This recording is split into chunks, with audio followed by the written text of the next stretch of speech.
Bismillahirrahmanirrahim. Alhamdulillahirabbil alamin. Wassalatu wassalamu syafil anbiya'i wal mursalin wa ala alihi wa sahbihi ajmain. Yang berusaha, saudara pengacara majlis yang saya hormati, Profesor Insinyur Dr. Muhammad Mazuki Mustafa, yang berusaha Profesor Madya Dr. Muhammad Tahir selaku Dekan GSB, yang berusaha Profesor Madya Dr. Rahayu Abdul Ghani, rakan-rakan dan tuan-tuan dan puan-puan yang saya hormati sekalian, Assalamualaikum warahmatullahi taala wabarakatuh dan salam sejahtera. Terlebih dahulu saya mengucapkan terima kasihlah kepada pihak GSB yang menjemput saya datang untuk berkongsi pengalaman lah. I'm very thankful this morning for being given the opportunity to share my thoughts and my experience, on a topic that is very dear to me. And for your information, I was given a topic, a few weeks ago, and trying to figure out what is it that I'm going to speak in the context of promoting holistic and socially responsible business in a global context. But I discussed with Professor Maya Dr. Ruhayu. I would like to change today to talk a bit about holistic leadership. Particularly, I'm the kind of guy that comes here and would like to rather spend the next 1 hour to impart some value-add knowledge or something that you can use, particularly for the students or the lecturers today. Because the reality is, whatever you study here at university, what's more important how you use this asset and this value to you in the workplace. Whatever theory that you learn in the campus, if it's not used in the workplace, that to me will become very irrelevant. So my hope and my objective this morning is to come and at least share with you. Perhaps it will guide you from a professor point of view to perhaps instill some new curriculum or values in the method of teaching here, particularly to make sure your graduates are more industry ready. To aspiring graduates who are pursuing your MBA, I'm sure you have worked perhaps in a workplace before, but in the reality, in a much more competitive environment here now today, the business environment outside is much different from what you probably have learned in the university. So I think it's very important for us today in particular, as we close the year 2014, to really understand that the complexity of the business world out there is getting more advanced by the day. The faster both universities, faculties, professors, students grasp the reality of the marketplace out there, then I think the better prepared we are. But if we take a view that life is just very normal, very safe, very protected, I think you're going to be very disappointed because the marketplace is going to be very challenging, vicious, and full of obstacles. Then you have to be prepared beyond just a normal academic, studies. Now, I'm by no means an expert. I, always shudder when people talk about my background. I mean, and whatever awards that I got, by no means was a reflection of my ability. I think it's a collective effort of the people that were working for me before, and I think much more what we call gratitude or what should be given to them, because they are the one that make the organization work, and I'm just a catalyst in providing the leadership in an organization. It's good always to be back in UKM, particularly in GSB. I'm an adjunct professor, and this morning when we had a session during tea, I think there's a lot more that we can do. And when I spoke to your VC when we were in New York, I think he has a very clear purpose in mind in terms of what he wants to change and transform UKM. So inshallah, hopefully this morning I can help contribute my little small step in trying to change this overall environment, because the marketplace and the industry require a much more prepared graduates, and particularly UKM is a very iconic university in Malaysia, so I think the expectations are very high when you go out in industry. Now, what I like to do today is to talk about promoting holistic leadership. Now, I think before we start, people talk about leadership. I just want to distinguish between managing and leadership. A lot of people are good managers, whereby companies prosper, make returns, profit, and so on and so forth. And people recognize them to be good managers, but not many come out to be outstanding leaders. That's number one. I think you need to make a very clear distinction between managers and leadership, because each have its own peculiar DNA in terms of describing what are the good managers and what are good leaders. That's number one. Number two, in leadership itself, particularly today, I'm going to talk about two aspects. One is entrepreneurial leadership, and more so because, you know, the last 2.5 years of my life has been spent on in terms of being an entrepreneur, and I like to share my experience about entrepreneurship. And the second aspect about leadership is about, you know, being what we call the holistic leadership, which touches more about not just about you, the person, but the community or the workplace that you work with. I think true leadership, in my view, extend beyond just your personality. It must transcend, you know, borders in terms of work environment, particularly one in your workplace, and secondly, the community that you work with. More and so today, you know, corporate social responsibility becomes a measurement, a yardstick, a measure how companies are successful. Good companies have a very strong, you know, corporate social responsibility. They can be very profitable, but they are detached from the community. I don't think they are good companies to measure with.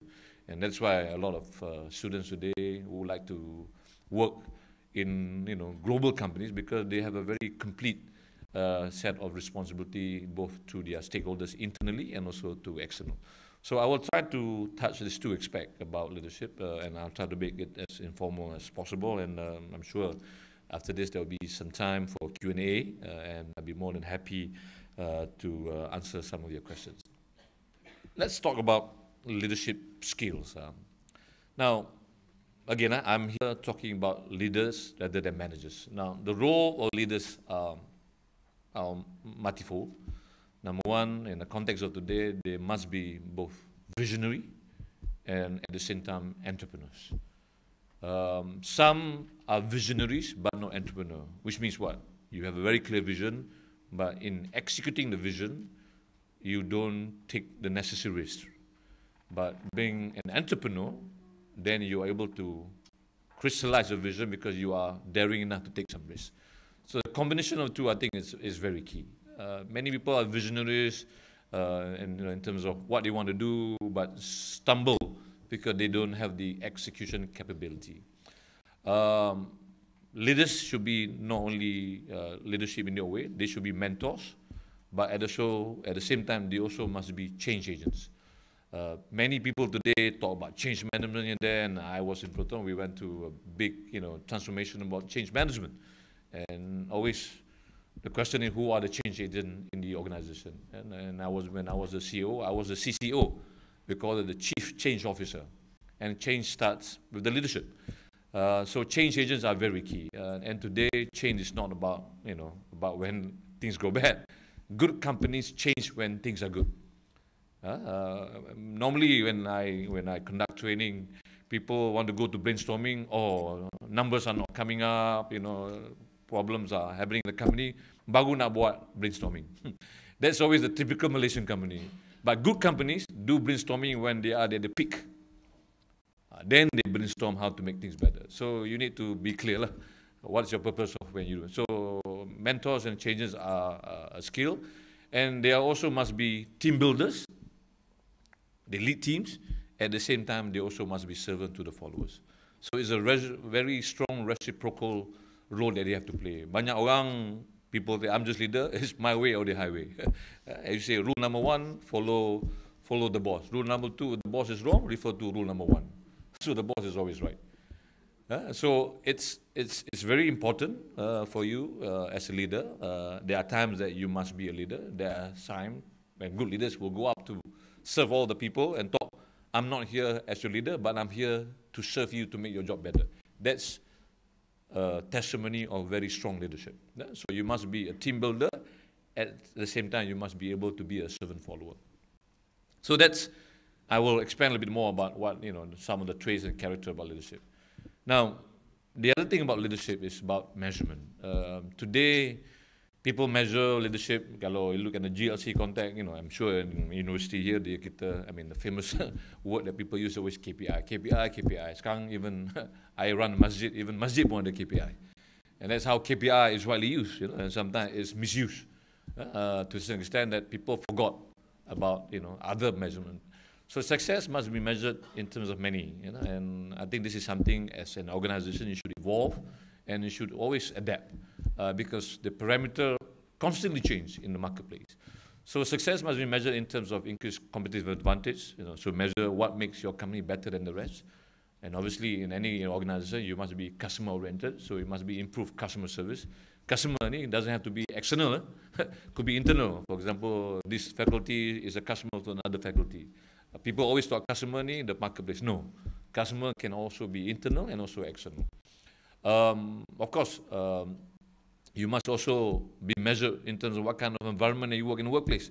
Setengah orang, wah, the company is performing, but masuk dalam company je, you just don't feel at home because it's too stressful. It's not personal at all. Tak ada ihsan langsung. You just don't feel it, and that's wrong. Measurement on good leadership is about how you manage the divergence or the diversity of the workplace, and of course, more important today is how do you meet the ever change in the global environment, both ethics and business challenges. So there are many aspects. Why I'm trying to stress this is because people always get this misperception. I'm only a good leader if I return to my stakeholders. Yes, that dictates your bonus, that dictates your promotion and so on. But as a true leader, you should also be measured by other factors.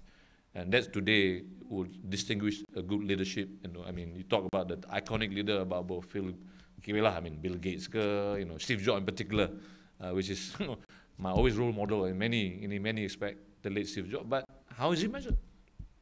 Of course, Apple is an iconic brand, but beyond the DNA of Apple, it touches many people's life, and that's always been his philosophy when he developed the brand in Apple. Now, so how do you then describe leadership success? Is developing and using skills that move organization and people forward toward a common goal and objective.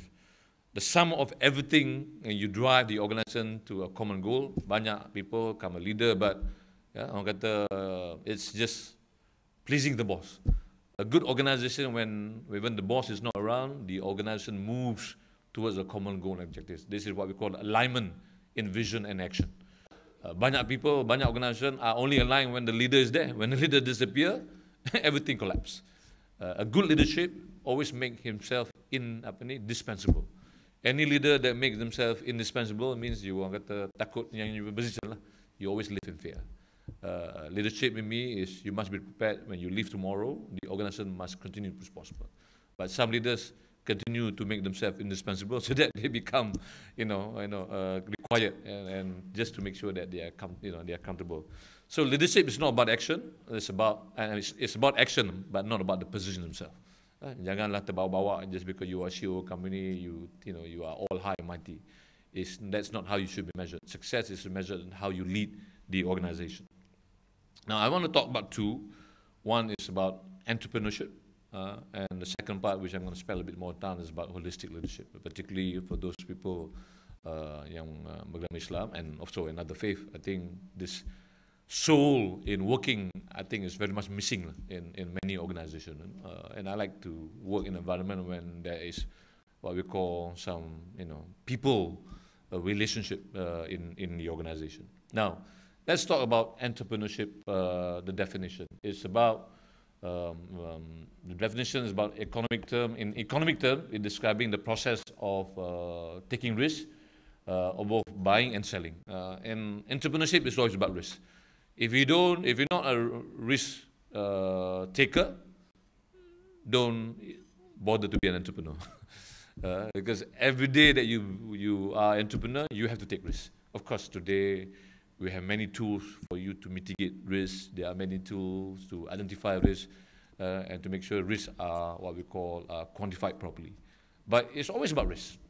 If you say, I'm not a risk taker, I'm sure you are a risk taker. And anyway, you go out on the house, when you drive a car, it's also about risk. Today you drive carefully, but one lorry comes in and hit you, and that's it. So it's always a risky business. That's why you talk about the movie Tom Cruise, kan?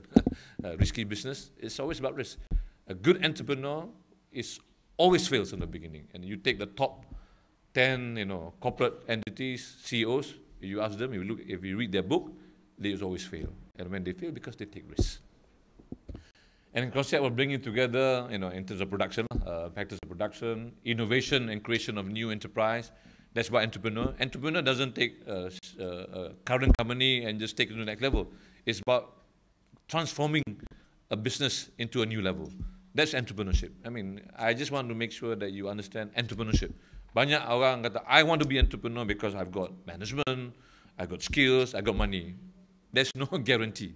Believe me, so I'm involved in 5 companies. It's no guarantee that you can be an entrepreneur.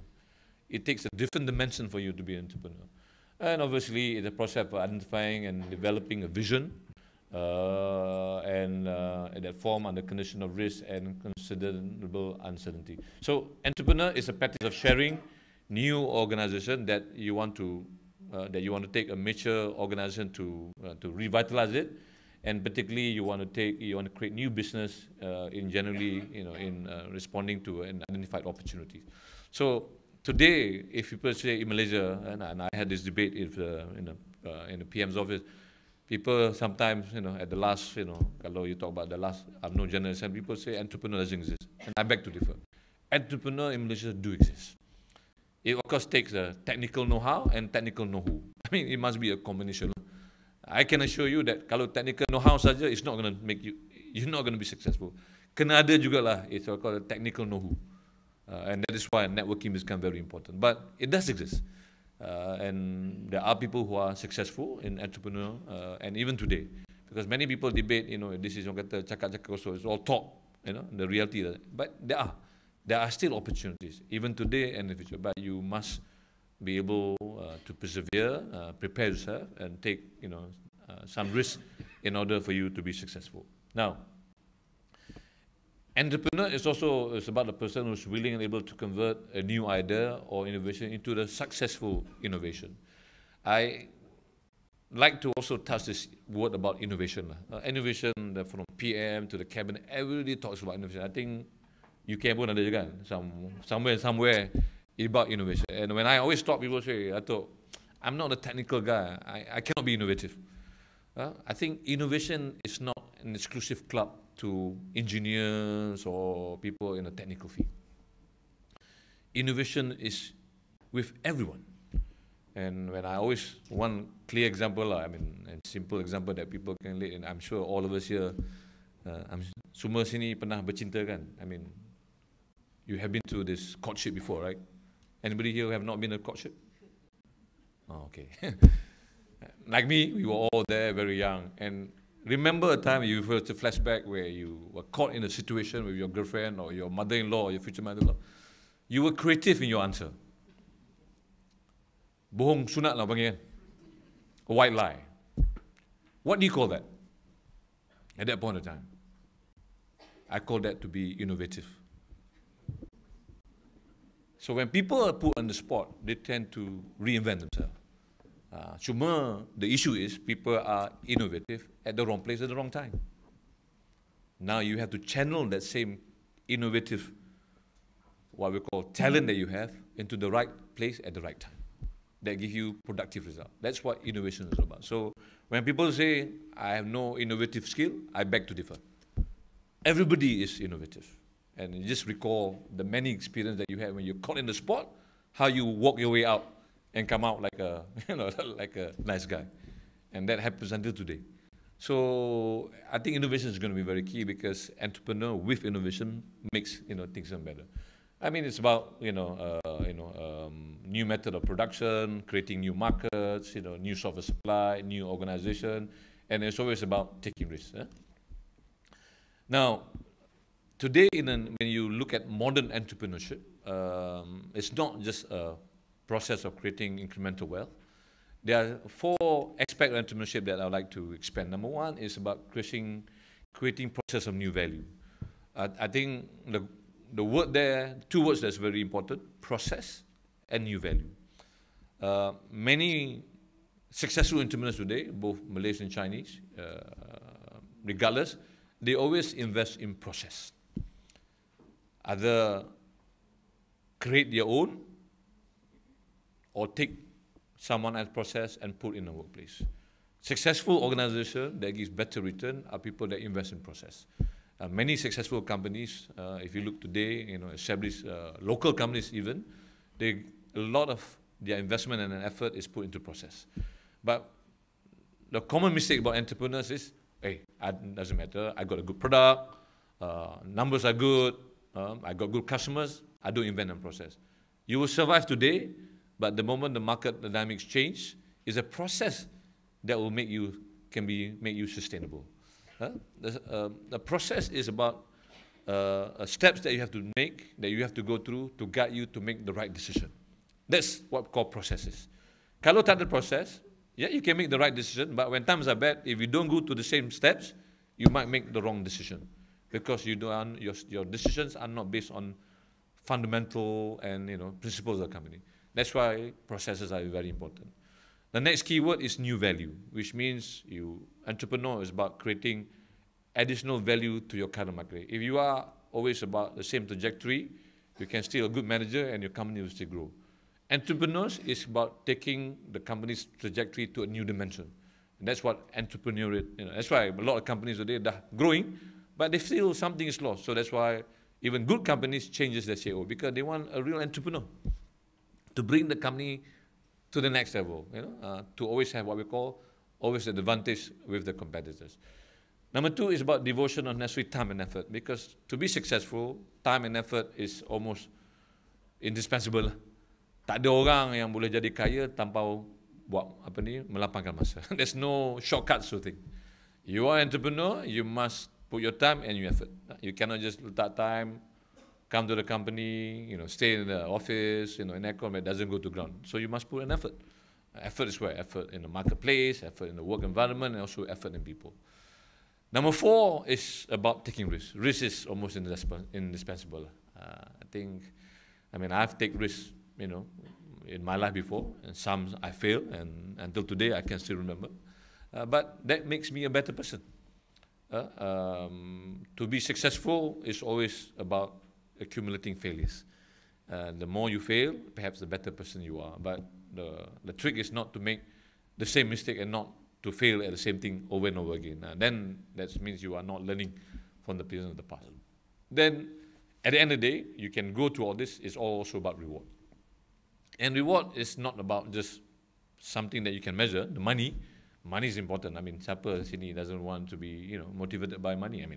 Like me, I'm also motivated by monetary gain. But when you reach to a certain threshold, your motivation must be beyond money. It must be about making life different from others. And that's what, to me, is very important. Today, I took the view after I left Proton is I want to get into a position where, not that I can get my monetary gain because we still have mouths to feed, but I want to get my own personal satisfaction by touching the lives of people, either from a product point of view or doing work like this, coming to talk to you guys, giving lectures, and I'm giving a lot of talk to corporates today, because I believe knowledge is only useful if you share.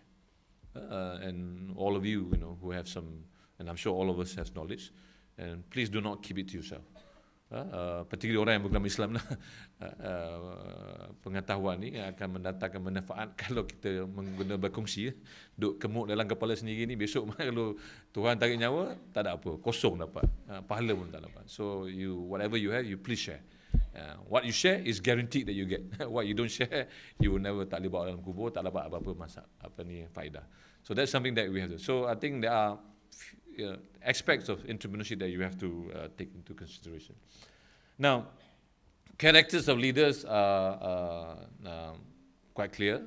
Number one, you must be always positive in your thinking. Kalau ada masalah pun, think positive. Because remember, you are a leader and you are an entrepreneur. Many people are relying on you. Kalau when times are bad, bosses masuk office pun nampak moods are very down, temperamental. Imagine the kind of negative that you get, negative impact that you have on your staff. So you always must be positive in your thinking. And you also must be very critical in your decision. Don't be afraid to make decisions because people rely on you. The worst is not to make decisions. Decide. When you have an issue, right or wrong, you must make a decision because, the work must go on. Now, you must have a very clear in your vision. It must be not only vision, it must be enthusiastic. People spend millions of dollars, hundreds of thousands of dollars, create the vision, tapi Baca vision pun, reading the vision pun tak semangat. How can you create a vision when you don't feel in the vision? So you must be enthusiastic in your vision. Number one, you must have able to collect ideas. A lot of people here sometimes, typical Malaysian companies they would like to listen from other people rather than their own internal people. Universiti pun lebih kurang sama je kot. Companies, they pay thousands and millions of dollars, hire a consultant that will give you a nice program, nice chart. At the end conclusion, it's the same idea that you start, but you don't mind paying me because you feel good. But a good leadership is about collecting ideas from the people and the family, both internal and external, because ideas are the first steps of creating good product and good innovation. I mean, Bill Gates, how did he get his idea? Like Steve Jobs, if you read the movie, it comes from a small garage. But these are things that you need to inculcate. And as a good entrepreneur and to be a good leader, you need to be able to collect the ideas. And of course, you must have a clear blueprint and vision. If you read Stephen Covey, 7 Habits of Highly Effective People, I think habit number 2 is begin with the end in mind. I mean, the vision must be, people don't say clear, it must be crystal clear. Clear is not good enough. It must be crystal clear. I mean, so that you can be very focused, and because you are leading an organization, not only that you are leading an organization, you are putting money in the organization. Duit sendiri tak apalah, kalau you borrow millions of dollars, I mean, your family can go bankrupt if you're not clear. So your blueprint must be very clear in order for you to realize the vision. Promotes vision with passion. I'm always believe today in anything that you do, and I also like to encourage you, in any work that you do something that you have passion with. I think duit is important. You want to make sure by end of the month you can go to your ATM and the money is in the bank. I think there's nothing wrong with that. But I do really encourage you to work in an environment or in an industry that you have passion with. I today will not do anything which I don't have personal interest in terms of my passion and my interest on it. Because it's the passion that will translate your job into a much better product. And what makes an artist better than another artist? Pandai draw, but the value of Mona Lisa is the passion that you put in the picture. That's how passion should be measured. Passion can transform a mediocre product to a very high value product because people put passion in the workplace. And that passion must escape from not only you as the leader, in all the way to your organization. Develop strategies. Strategic thinking is very important for entrepreneur. Take responsibility. Banyak leader ni yang betul dia ambil, yang salah orang lain punya masalah. You must take accountability lah. 3 rules in leadership. You must have an authority. When you have authority, you must have accountability and you must be responsible. 3 things must come. You cannot be responsible, accountable if you don't have authority. If you have authority and you have responsibility, you must also be accountable. You cannot, tak boleh lagi. Some people always speak what they want. You must learn how to take responsibility because, as I say, the buck stops at your place. Of course, take prudent risk. Risk is always very predominant in any character of any entrepreneur. Now, so that's about entrepreneur. I mean, takeaway point, please be clear to distinguish between an entrepreneur and a good manager. Whether this would encourage you as you go out, when you graduate to be an entrepreneur. I think not everybody should be managers. Some of you must take the risk to be entrepreneur. What would be the world today without entrepreneurs? Even the government is trying to people to make entrepreneurs. I mean, particularly for the Muslim, kalau kita lihat junjungan Rasulullah SAW, dia pun seorang saudagar. And the strength of any society or civilization relies on their economic strength. That's the reality. If Malaysia want to be strong, we have to be economic superpower. If the Malays want to be strong, you also must have economic strength. And how do you get economic strength? Is to rely on entrepreneurial skills. If you just be a mediocre manager, yes, you can, but perhaps you would not be so. So there are certain role and responsibility, and what role you take, only you can answer for yourself. Now, the second part is about holistic leadership. I like to stress this point a little bit more detail because I always believe today in any workplace, I have evolved myself to being a very hardcore leader. When I was in previous companies, in early days of Produa, Proton, I'm known to be the kind of person who's very temperamental. Kalau silap-silap, mungkin pokok pasu bunga pun boleh pecah. I mean, that's because I'm an engineer by profession. I'm trained in a Japanese environment and we are very hard in our discipline. But over time, I believe that's not the right environment that people want to work with. A work environment must have not only good discipline, good charter, good KPI, it also must have some soul. Dalam bahasa Melayu ni, ihsan. And that's where the holistic leadership comes in. And today, in the world that has full of bad practices, a holistic work environment would then create better, product or output from people. I mean, that's my view. And that's why today, a lot of things that I do today, creates towards holistic leadership. So it's the leaders who not only have, managerial, but also might have some wisdom. Wise men, you must have some wisdom in your decision. You must also have the talent, the insight to determine the direction of the organization. Not only in terms of what is clear, also what is unclear, which means the people. Sometimes you have a misalignment about the vision and the people that you are building with. But you need to then look at the talent within your organization. You must also have the wisdom to mencungkil, to unlock the talent in the organization, the value, and to create an environment that which everyone can operate. Some people only create the environment only good for the managers. I'm the managers, I'm the senior management. I mean, the workplace must only tailor to our values. But you forgot the very people down on the ground. And I always like to work in an environment where whether you are an operator, you are a sweeper or driver, you're also part of the organization. And people must feel that they are attached and needed in the organization.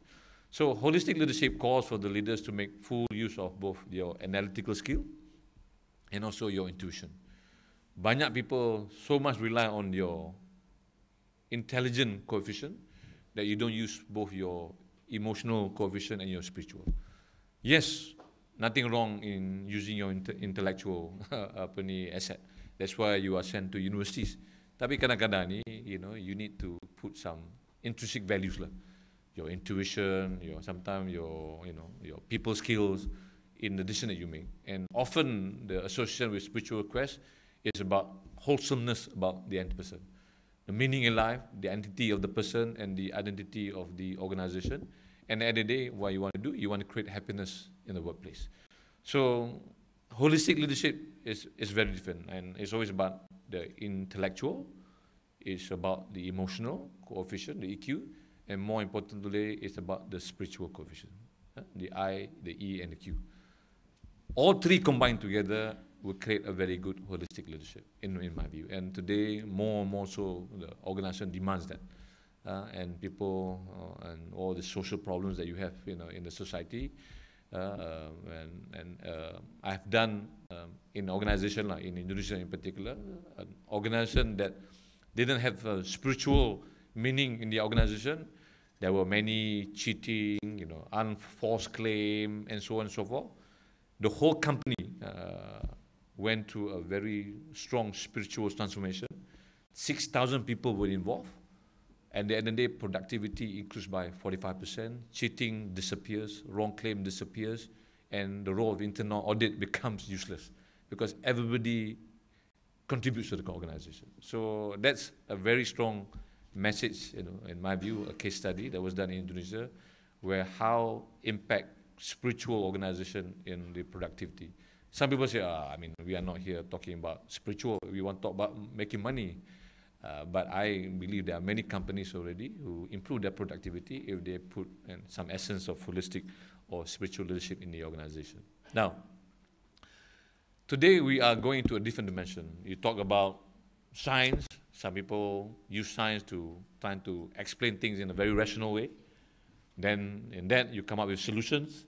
But today, as you know, the world is becoming more and more complex. Some things that are happening out there is beyond reasonable and rational, thinking. So now you need to combine the spiritual part and the scientific skill to go into a new dimension, what we call the holistic area. This is the complexity of the business here today, and particularly when you cross your border, when all the free trade agreements, you are entering in an environment where it's multicultural, multi-language, and so on and so forth. And business in Malaysia today, I mean, when I was in Proton, we worked in 28 countries. So we cannot adopt the same practice as we were dealing with Malaysians. Everybody is different. And sometimes you cannot explain why people behave in that way. If you look at all the values and process, you just cannot explain. But then you go deeper and understand the culture and the social beliefs and values in the organization, the society, then you can understand, okay, this is the way we make business in this country. And that's how companies survive and companies adapt. But a company that doesn't adapt and cannot, what we call, it's not agile enough to reinvent themselves, those are the companies eventually will fail. Now, there are many holistic leadership theory. I do not want to touch them. I want to go, in the interest of time, some aspect of dimension of leadership that you want to do. Okay, these are the qualities of good leadership that I want to spend a bit more time. Number one, every leader must have a character. What kind of character are you looking at? Some are strong, some are authoritative, some compassionate. A character that inspires confidence. Maknanya when you come to organization, when people are down, the moment you talk to people, people get inspired. People get inspired to raise yourself to the next level. People get inspired to give them more than what you expect. People get inspired and not think about just monetary alone, and people get committed. That is one key character that you have, is to inspire confidence in your organization. And not many people can have this kind of character. I mean, it's not just about, the way you talk, Kita cakap pun, some people, cara dengar cakap pun dah inspired dah. I mean, that's one of the DNA of inspiring, confidence. But it's beyond that. It's just about the way you act, the way you interact, and so on. That's number one. Number two, you always hear people that is charismatic. Maknanya kena ada karisma lah. Some people, good leaders, orang masuk dalam pintu, you can feel the aura already. The charisma that the person brings, the way they act, the way they walk, the way they articulate themselves, and the way they interact. That's what charismatic leaders. So it's about always giving the first impression. And I've given a lot of talks about, interviews. The first impression is always important, kan? Just like when you jumpa your bakal mak mertua, it's always the first impression, isn't it? Penting, you put your best jacket, your best baju, rambut kena bersih, minyak wangi, because you want to make the first impression. Why? Because everything that we do, the first impression is always the most important thing. So to be the good leader, the first impression is always very key. Impression to your staff, to your customer, to your stakeholders. That's what makes you different from the rest. And that's what charismatic leadership is all about, is to make the first impression that seals the deal in whatever you do. And to do that, you must be prepared. Ini nak pergi interview pun tak prepare. I mean, for some of you don't even know what the company that you are going to interview with. Doesn't do background check, CV pun tak prepare betul-betul, baju pun selekeh. I mean, how are you going to get the job where you are competing with thousands of people? So first impression is going to be very important. Now, third is about commitment. Nothing in life you can be successful if you don't have commitment. Tak payah pergi jauh lah. In a marriage, can you have a happy marriage if you don't have commitment? If you can tell me to be successful, I would like to learn from you lah. It's about committing yourself. Going to school is about committing yourself. So banyak orang nak jadi kaya, nak jadi successful, tapi tak nak commit. So these are we call the dreamers. Yang dream about trying to be successful, but do not want to commit. But the committed people are people that actually walk the talk. They actually do and what they need to be done to do for them to be successful.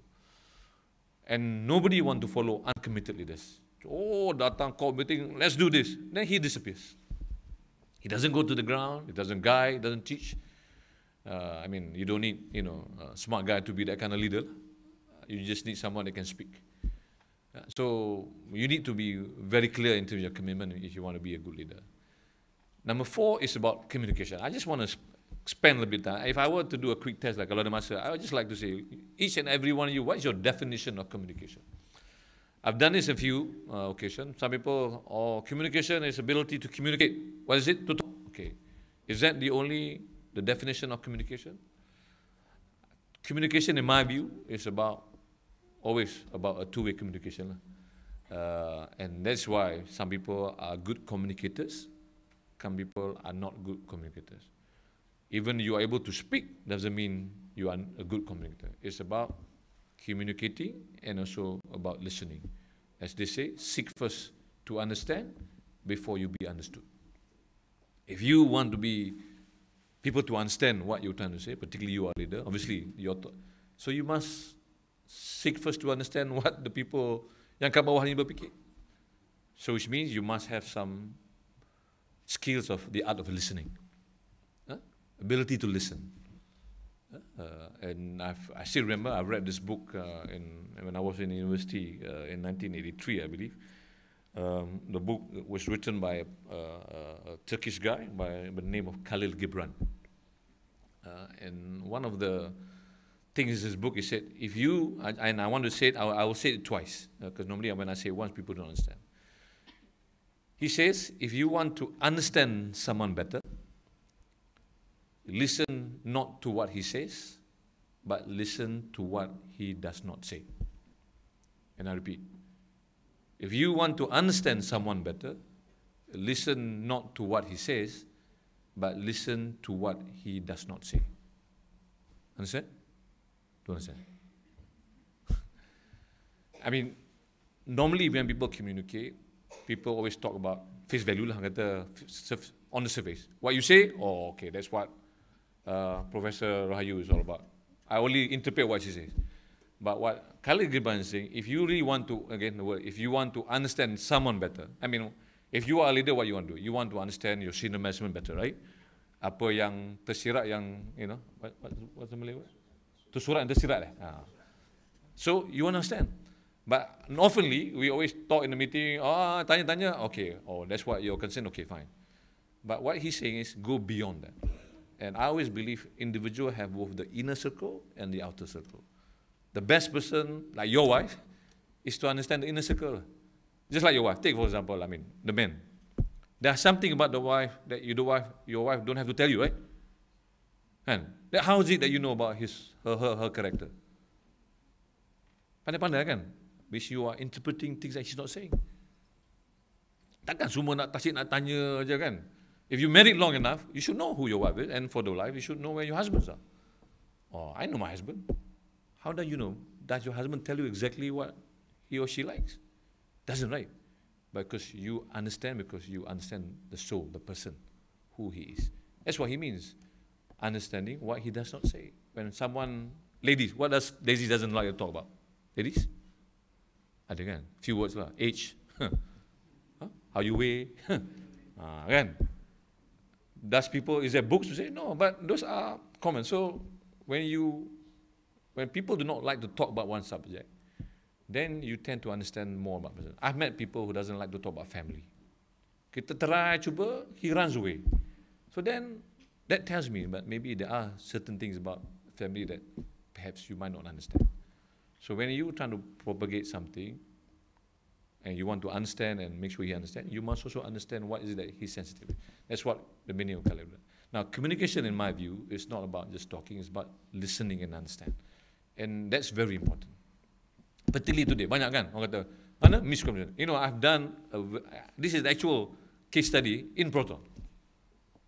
I have a senior management meeting, I've got 12 of my senior management directors. I will have a meeting, we do it a monthly meeting. I will give them some basic instruction. They need, please go and brief all your staff about the vision of the company, blah, blah, blah, and so on. Then, okay, they will go. And I have 3 special officers in my office. I say, okay, you go to the ground about a week, and you ask yang kat bawah ni, what is it that understand what the MD was saying?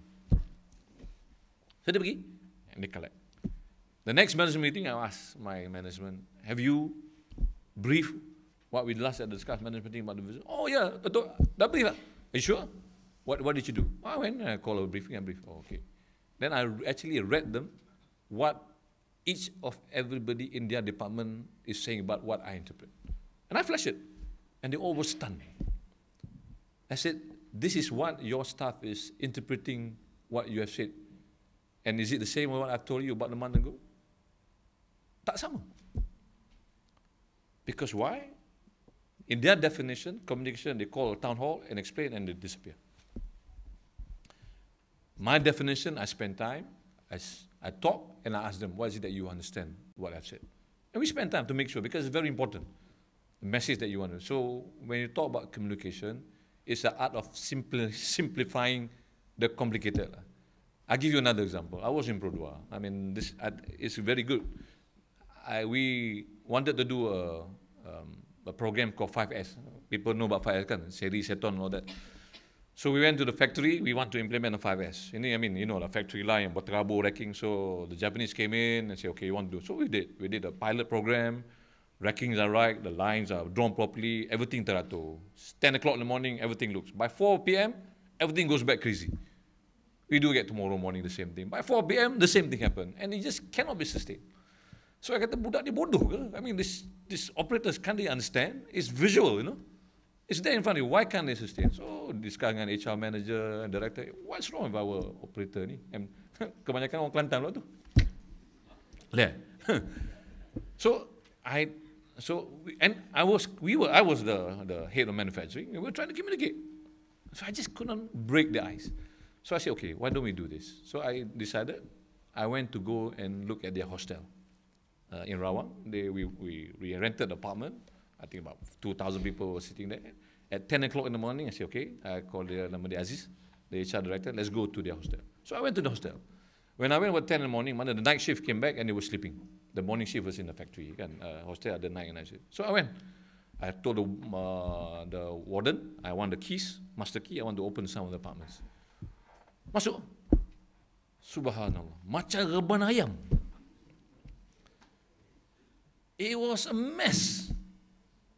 Okay, tak apalah. Masuk. One particular man, I actually went, I kejut operator yang tengah tidur. Dia tengok muka, oi bos. Bos cakap apa? Tak ada saja nak tengok apartment. Oh ya ke? Mengantuk lah.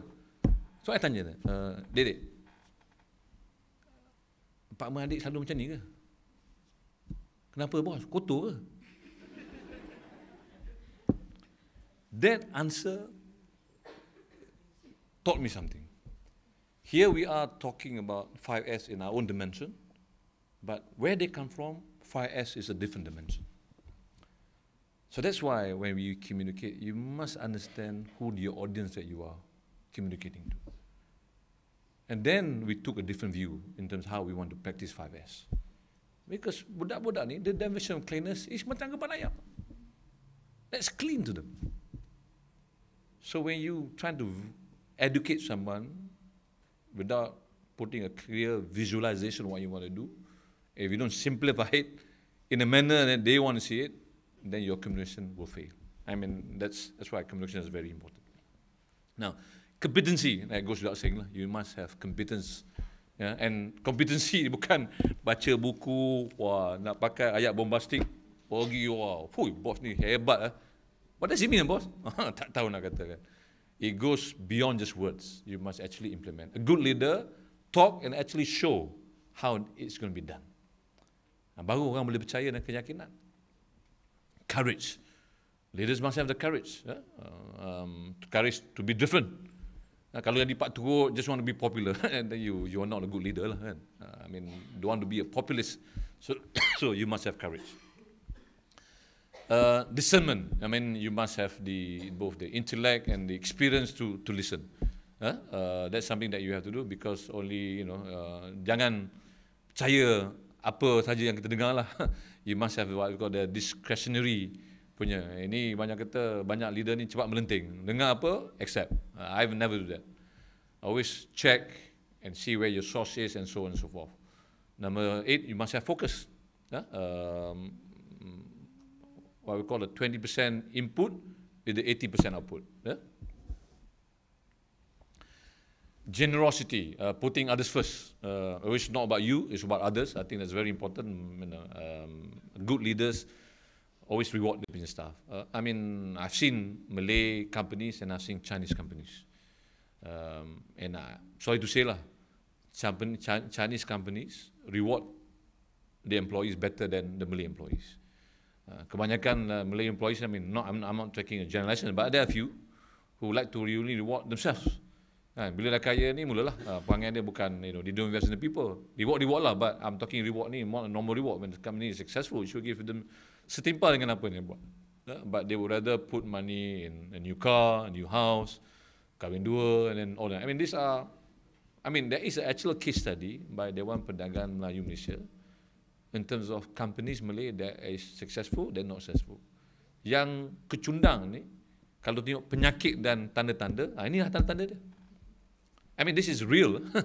This is not orang kata bahan-bahan. It is real issues that people should learn and never to do it. Nothing wrong in buying cars and don't like kahwin. Tak apalah, carry on. But you must be careful in terms of you putting your resources. Initiative, you must have a very strong initiative in a good leadership. Listening mode, dengar tu kena ada kepakaran. I took a course, prof in Universiti. I remember in 1982, my second year in engineering. Ni yang kata elective, banyak elective. I choose one course called Study of Abnormal Social Behavior, Site 101. The truth of taking the course ni, because there were more ladies in the class than men.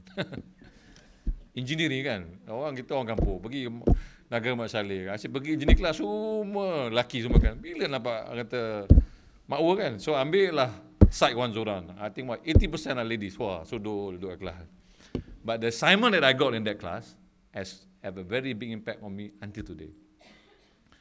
It's a pass or fail. Tak ada there's no GPA, no test. It's pass and fail, which means if you complete your assignment, normally people will pass.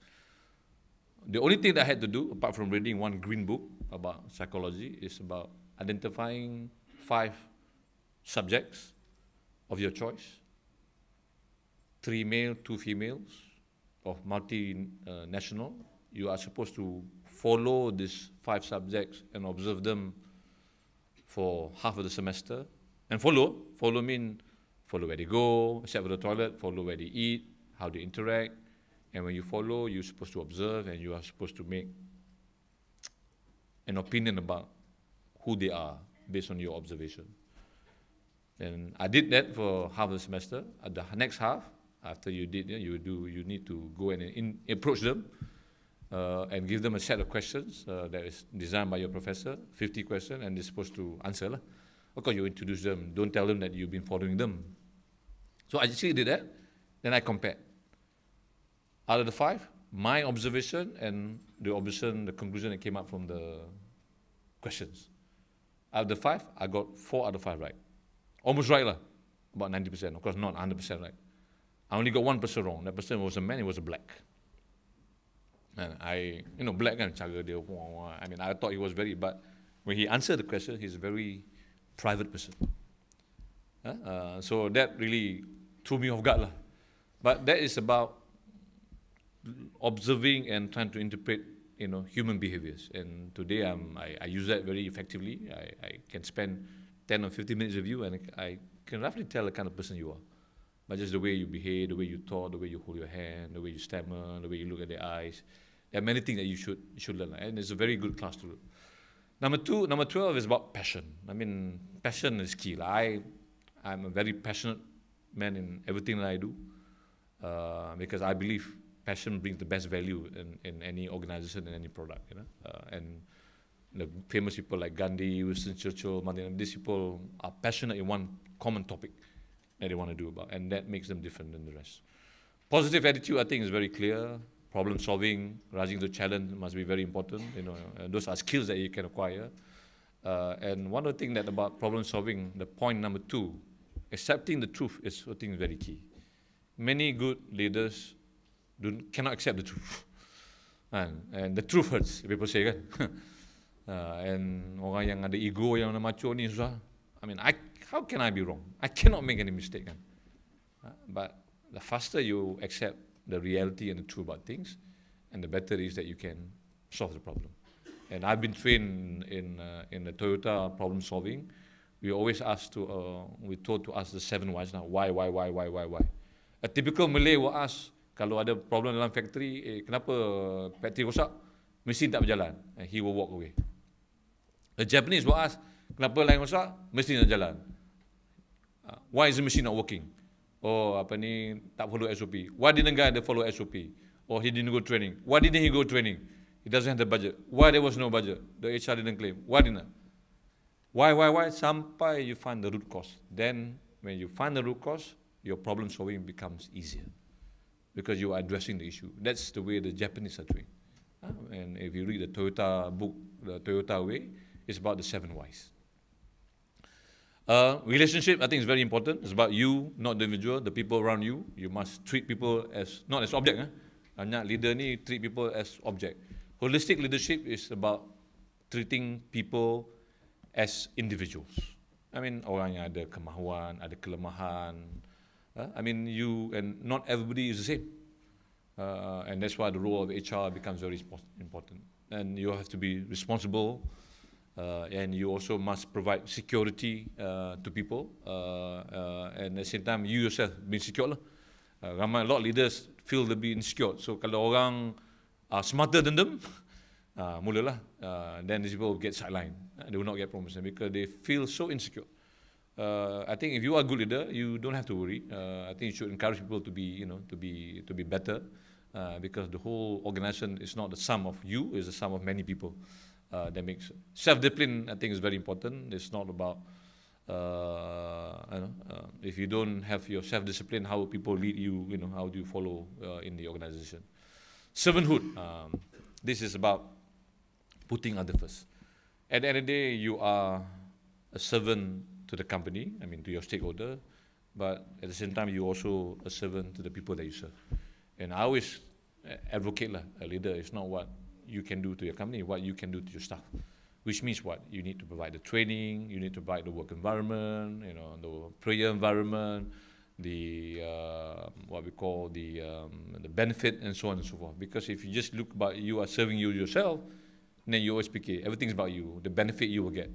But serving the staff, which means then you have a community where you can create a much more convenient and also what we call an attractive work environment. Teachability, I think as I said before, it's not just about leading, it's about teaching. And as a leader, you also must invest in training. Banyak companies sayang duit but do not want to invest in training. And training is not about the junior. You also must invest in your senior people for training. And I've seen many good organizations send their people into graduate program, executive development program. These are the people who will get the rewards.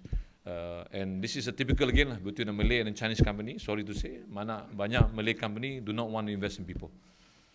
Chinese companies really believe in the people and they will invest. I mean, these are unfortunately the truth in some of the best practice and if you look at many top 5 or 10 public listed companies in Malaysia, if you look at the annual report, you can see how much money they spend on training, and that's a very clear indication.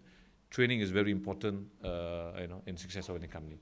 And last but not least, of course, people must have vision in the organization. So, in Islamic perspective for holistic leadership, is about moving towards about guiding people in a planned direction.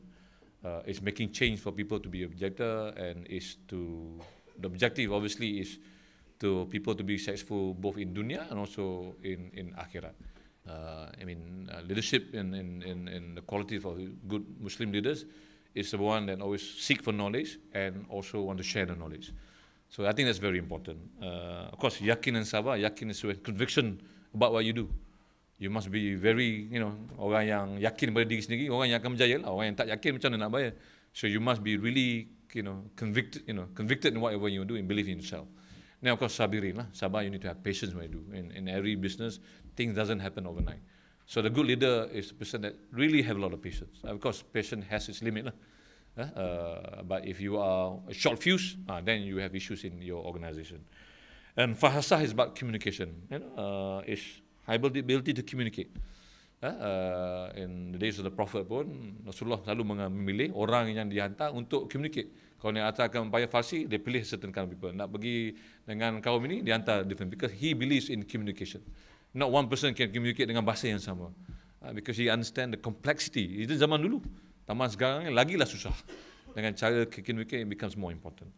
Adil is about justice. So dalam apa yang kita buat, kita kena bersikap adil lah. Bersikap adil pada diri sendiri, bersikap adil pada orang ramai, bersikap adil pada customer. Jangan adil pada beberapa pihak. Adil dan saksama ni pada semua orang. Nanti kalau tidak, kita akan diukur. How we subscribe, to our judgment and our decision process. Tadiyah is about self-sacrifice. You need to put others first than you. Biarlah orang lain yang dapat benefit dulu, kita tak apalah. Yang penting anak buah kita, yang penting pekerja kita, yang penting customer kita ni kemudian tak apa. Yang kita yang ke depan, we must gain everything. Ke depan kalau dapat bonus, kita yang tinggi dulu. Dapat increment, kita dapat dulu. That's not what we call Islamic leadership lah. We always have to put others. And I'm sure all of you have written this in all your tazkirah and so on. Of course, taqwa. Taqwa is self-control lah. A fear of Allah subhanahu wa ta'ala. I mean, once you have fear of Allah, you don't need policemen. It's self-control. And a company that have everybody in the organization very strong taqwa in Allah subhanahu wa ta'ala, and you should not have fear. The company will be successful because people will abide by the rule. There will be no cheating, because you have self-control. Your fear is only one. You don't fear your boss. When your boss is not around, then you go berserk. Lean is about leniency. Kita kena bersikap bertoleransi lah. Be compassionate about people. I mean, we are, as much as we are leaders, we could want to be ourselves a robot. We also must have the compassion in people. And this is where I think a lot of people lose. And I've been there before, many years ago, when you are so stressed up, you lose control. Then you start, be unreasonable to your staff, and staff pun heran, kenapa? I mean, bos kita macam ni. And that's not the environment, and particularly in a holistic leadership, and that's not the skill that you want to have. You must advocate leniency in people. And shura is about what we call mutual consultation. I think that's very important today. I advocate. At the end of the day, what you worry about? Some bosses are very scared. I mean, they're scared to have consultation because takut buat. At the end of the day, you are still the boss. But what's important when you have shura, when you have secara bermuafakat, consultation, you give people an opportunity to express themselves. Rightly or wrong, they know you are the leader. So when they express, they know they'll be consulted. But when you make a decision, at least you are given an opportunity. Ini pun dah disarankan oleh agama Islam dan things have been practiced oleh Rasulullah SAW anyway. So why are we taking a different view? I think the more people say better heads, I mean, more heads are better than one. So apa salahnya? Get people to contribute to ideas. At the end of the day, right or wrong, you are still the boss. When you decide, people will follow because people believe you have given the room for them to express themselves. But you are the kind of person that do not consult. You buat, I don't care, this is my way or the highway. People will follow you, but it will not be sustainable because people just follow because of fear. It's not about ownership. So having consultancies, bermuafakatan ni, consultative has a different meaning lah. It's not just about by the act of consulting, but it's the act also about ownership in something that you do. And always in everything in life, particularly in a business, when you have an alignment of people working in the same goal, same direction, same vision, the output will be better. But when you have misalignment, susah lah. Tayar kita pun sama juga kan. Kalau ada misalignment kita nak pergi ke kanan, dia pergi belah kiri. That's why every now and then we have to align our cars and our tires because you want the four tires to go in the same direction. Minyak pun tak habis, effort will be less, then we get there faster. Kalau misalign car, minyak akan makan sebab tire going different direction, energy loss. I mean, this is purely scientific lah. So there are many reasons for people to be bermuafakat, and that's what shura is all about. So these are some of the qualities of good Muslim, and if you look at this, you convert that into English meaning, the same thing that you read in management books anyway. So why is it that we choose to believe in management book, but we don't want to believe in our own religion? I mean, particularly for the Muslim. And it's been there for years and years ever since, the days of the Prophet. So baiklah kita belajar balik, lihat balik apa yang kita perlu buat. Tambah-tambah lagi, I believe today, particularly we lead an organisation where majority predominantly are Muslims, you need to put some soul lah. Kadang-kadang kita terlampau lupa dan kita lupa insan dalam syarikat. Now, in summary, I think Islam and entrepreneurship can go hand in hand. Islam never discourages about doing business, as long as you follow the right ethics and the teachings of the Quran and the Hadith. So banyak orang kita nak berdakwah, kita nak berniaga. Ada orang yang khusus untuk berdakwah, but Islam can only be strong in my view kalau kita ada economic strength. And that's why I always see very strange when pondok-pondok yang mengaji ni, they don't have economic strength. So the ustads, rather than teaching, end up going and begging for contribution, whereby their strength is in teaching, as opposed to the pesantren in Indonesia, which I spent a lot of time in Jakarta studying the business model of pesantren. They have the ustads that teaches and the entrepreneur, the person that manages the pesantren. The entrepreneurs go down and get money for the pesantren, but the ustad teach. So there are two groups. Ini kat kita, dia lah ustad, dia lah CEO of the company. Manalah dia ada tahu nak run the organisation. So what they are doing, go out and seek for donation. Kita jadi, minta sedekah. I think this is the perception. That's why today people have this negative perception about pondok, because asyik meminta. They cannot stand alone. And if the Indonesian can do it, why is it that we can't do it? Sama juga, I went to Sri KDU the other day. Why Sri KDU is successful? Because the academician only does the academic. The CEO of KDU is not an academician, is a marketing guy. He markets KDU and raises the value of KDU and raises the money. So they have a very good understanding, and that's why they are very successful. As compared to the local international Islamic school, dia lah CEO, dia lah dekan, dia lah owner. I mean, it's just a disconnect. In reality today, so I think Islam encourages entrepreneurship. You can still be a good entrepreneur, you can still be a good businessman, but you must conduct things in a proper manner. So entrepreneurship is a fundamental pillar that constitutes the strength of any civilization. And that's why I do want to encourage you. Not all of you, I was told by Prof tadi, banyak orang juga ni pergi ke government service. Nothing wrong. But kalau semua pergi government, siapa nak berniaga ni? Cadilah. I mean, some of you, I hope, will become entrepreneurs. I think there's a lot of opportunities, and the success of our bangsa Melayu, utama, and the country itself, is to have a balance about entrepreneurs.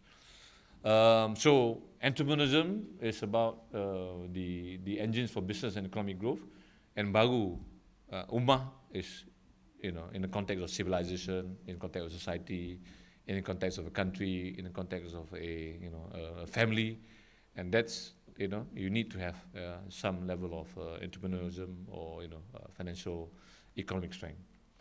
So in Muslim entrepreneur is multi-dimension, ability to mobilize all resources, creative in introducing new product.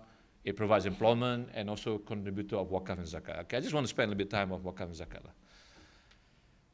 Many people today, alhamdulillah, the realization of wakaf and zakat is getting better and better. And when I was in Proton, it breaks my heart when we didn't pay the zakat. And I had to fight at the board many times until finally the board agreed that we pay the zakat.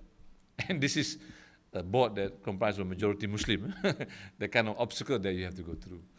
But zakat, when you start paying zakat, you have to believe lah, and I'm sure the Muslim believe, kebaikannya akan datang secara automatic.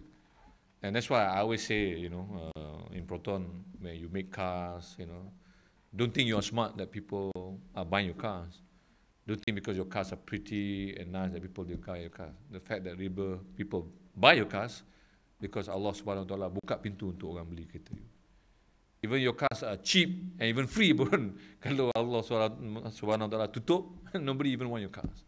So don't think we are too smart. And why Allah Subhanahu Wa Taala buka? Because kita mendapat barakah daripada apa yang kita buat. Dalam ilmu yang kita bagi dalam syarikat, dalam CSR yang kita buat, And in Proton, we do many things. Whatever zakat, I give the zakat, but I took the zakat back myself and give direct to the orphanage, to anak yatim, to sekolah agama, to ibu tunggal, even to our staff. Anak-anak yang tak ada kemampuan, we give tuition to our staff, and so on and so forth. This is CSR that you have to do, and this is almost compulsory. That's why today in the charter of good companies, and I always like to go, if I want to seek employment, I want to look at what is the CSR statement. There are many good CSR, and one of the good CSR that I believe in Petronas, I recall, apart from them giving, they make sure that every of the senior management, before get promoted, they must spend some time with mercy on a mission. Pergi tolong, and I've spent 2 occasions in following mercy. Until that trip that I went, and once I went with my son, really changed our life. Talking and looking at people who in desperate need of money. And they don't have nothing. They have nothing. I mean, we are here working in a peaceful country, the shelter, makan is at our fingertips, sometimes excessive. Here we're talking orang yang sedaif-daif manusia. And this is not overseas. Here is in Malaysia themselves. I'm not talking about in other countries. I'm talking about in Malaysia. I wouldn't want to say what state it is. Kalau cakap malu. Family of 5, toilet pun tak ada.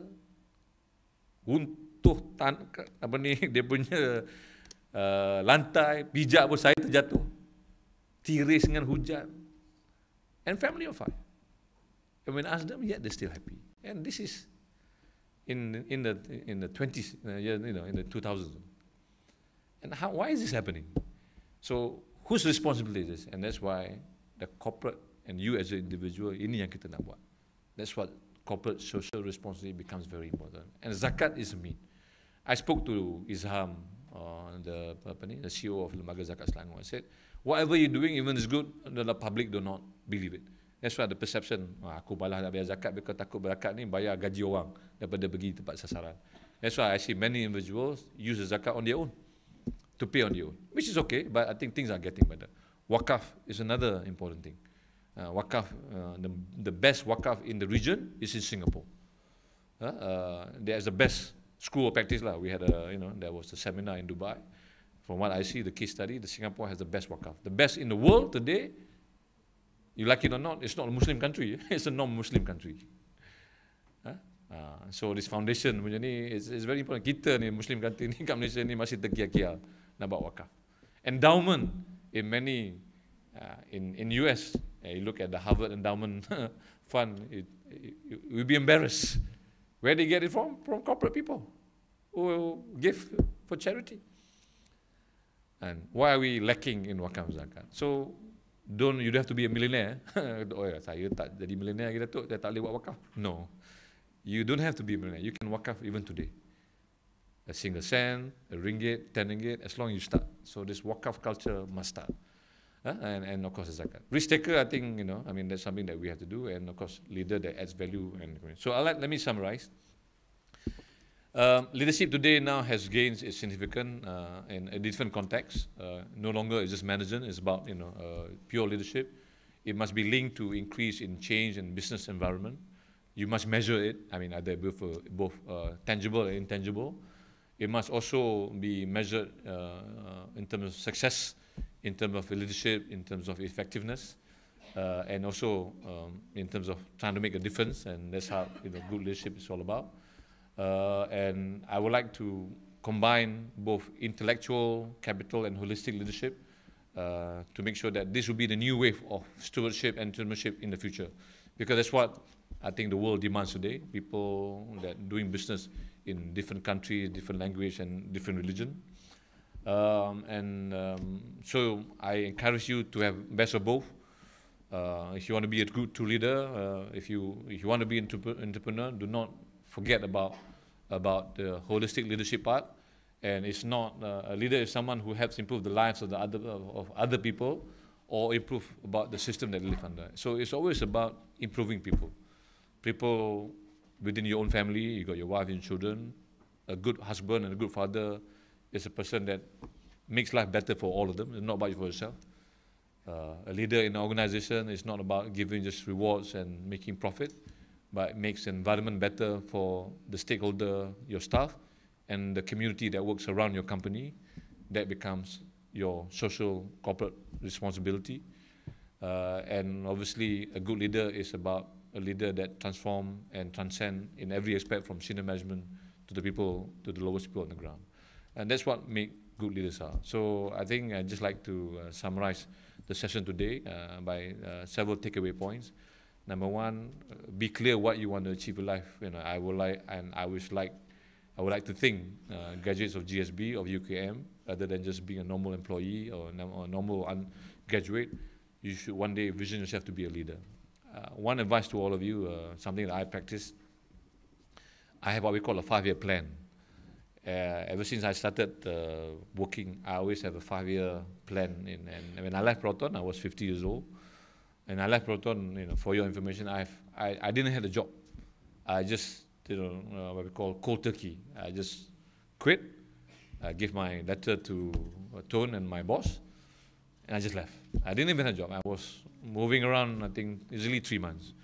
And come to understand, I think my wife got tired. The Umar, the people in the Majid also got tired because I was there all the time. But I sat down, I searched myself, and I had a clear vision at that point in time what I want to be in 55. And today, 2 years and a half after I left, you ask me where I'm going to be in 55. My vision of me at 55 is crystal clear to me. Because when it's clear, I don't get distracted. When it's clear, I am very focused. Many people ask me to do this, to do that. When it's not aligned to what I want to be, I throw it away. But it helps me get to where I want to be faster, in a more effective way. I do not mind contributing. And where I want to be in 55, part of it is giving back to society and things like this. Talking to universities, go out and giving talks, bagi ceramah. This is something I like to do, and it's always my schedules today is packed. Just be giving talks. It's not about the reward, but the satisfaction that I get. And I believe whatever knowledge that I have, whatever God-given knowledge and skill that I have, is only good to me if only I will share it to people. And whatever sharing that I have is good to you, alhamdulillah, I get a pilot. If it's not good to you, just discard it away, and perhaps you'll find another individual can help you, get better in life. That's my purpose in life today, apart from starting the business. So that's number one. So you must have a very clear leadership and purpose in what you want to do. Second, as you be successful in life, do not forget your other additional responsibility. As a Muslim, I encourage you, and our purpose in life is to be successful in dunya and to be successful in akhirat. So whatever you do today, be good in whatever you do. Be the best engineer, best lawyer, best professor. But do not forget the saham that you have to invest in akhirat, in the hereafter. And that's part of it is zakat, part is wakat, part is about touching the lives of people, doing, what we call volunteerism. Actually, in Malaysia, volunteerism is very, very poor, extremely poor. And I'm glad my son was studying, they are studying abroad. They are very active in volunteerism because their colleges and their school, high school are encouraging volunteerism, which is good. Kita ni kurang. Sama-sama kalau nak tolong orang tua, anak-anak kita rasa takut. Rasa jijik nak cuci ni. I mean, can you imagine if we were old, kalau kita buangnya besar, you think our children is going to clean us? You ask yourself. I mean, that's the reality. Would our children clean us when we are old and we cannot move? If I look at my 3 sons, I'm not that convinced. I mean, the reality, I'm not afraid to admit. But what kind of people do you want to lead in the future? And we have a responsibility to lead and to generate, particularly you, Professor University, for the people of new generation. And this is something that you have to put aside today. So life not begins after work. I think life begins in preparation for the future, begins today in the campus of Universiti Kebnagsaan, Malaysia. And if I can be of any assistance to you, I'm more than happy. So again, I apologize for diverging a little bit from the topic that was given, but I believe it's very important because some of you, I eventually will be leaders, some of you will be entrepreneurs. Then I will not do justice if I don't share some of my thoughts about what good leadership are and what being holistic leadership is all about, particularly in the context of Agama Islam, and particularly our role and responsibility for for the society. So thank you very much again, Prof, for inviting, and I hope the last an hour and 20 minutes has been fruitful to you. Whatever I said, was good, you ambil lah. Yang tak baik, tak boleh pakai, buang je lah. It's okay. I got no issues. And I'm thankful to be given the opportunity and perhaps some of the time that we can interact. So, Assalamualaikum warahmatullahi taala wabarakatuh.